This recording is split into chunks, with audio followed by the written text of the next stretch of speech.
Hello, আসসালামু আলাইকুম। এই পর্যায়ে আমাদের এই ভিডিওর গোল হলো আমরা কিভাবে একটা সেন্টেন্স বা একটা ক্লজের যে প্রথম ওয়ার্ডটা বড় থাকবে এবং বাকি ওয়ার্ডগুলো ছোট হয়ে যাবে, এইভাবে আমরা দেখাতে চাই। তাহলে ফার্স্ট একটা সেন্টেন্সের ফার্স্ট লেটার কি হবে, বড় হাতের হবে, বাকিগুলো ছোট হাতের হবে, এবং সেটা আমরা কিভাবে করতে পারি।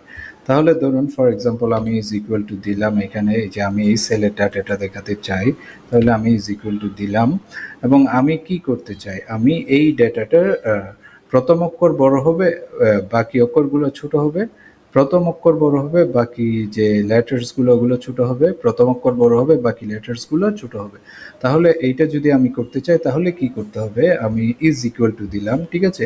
ইজ ইকুয়াল টু দেওয়ার পরে আমি লিখব প্রপার, PRO, কন্ট্রোল দিলাম, PRO, প্রপার, এই যে proper capitalizes each word in specified string. তাহলে আমি প্রপার দিলাম, টেক্সট টু ক্যাপিটালাইজ, কোন আমি ওই সেলটা সিলেক্ট করব যেটা আমি ক্যাপিটালাইজ করতে চাই। ওকে, তাহলে এই যে দেখুন আমি এন্টার দেওয়ার ফলে কি হয়েছে, আমি এন্টার দেওয়ার ফলে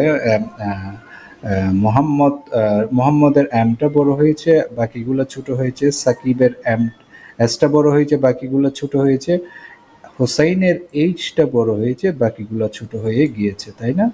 তারপর আমি যদি চাই যে যে ধরেন হি is a good boy, okay, he is a good boy, okay, for example এইটা আমি ধরেন ফার্স্ট লেটারটা ক্যাপিটালাইজ, বাকিগুলো ছোট রাখতে চাই। ইজ ইকুয়াল টু আমাকে প্রপার ইউজ করতে হবে, প্রপার, ওকে, প্রপার, আমাকে ওই সেলটা সিলেক্ট করে first bracket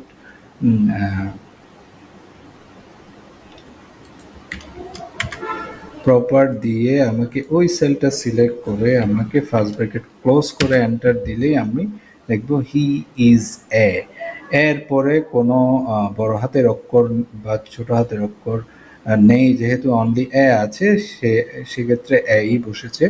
A good boy, he is a good boy. আশা করছি বুঝতে পেরেছেন কিভাবে আমরা ফার্স্ট লেটার ক্যাপিটালাইজ, বাকিগুলো ছোট হাতের করছি প্রপার ফাংশন দিয়ে।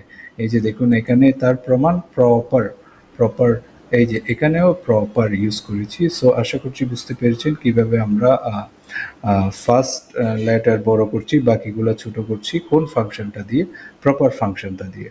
সো নেক্সট আরেকটি ভিডিওতে দেখা হবে ইনশাল্লাহ। সে পর্যন্ত ভালো থাকুন। আসসালামু আলাইকুম।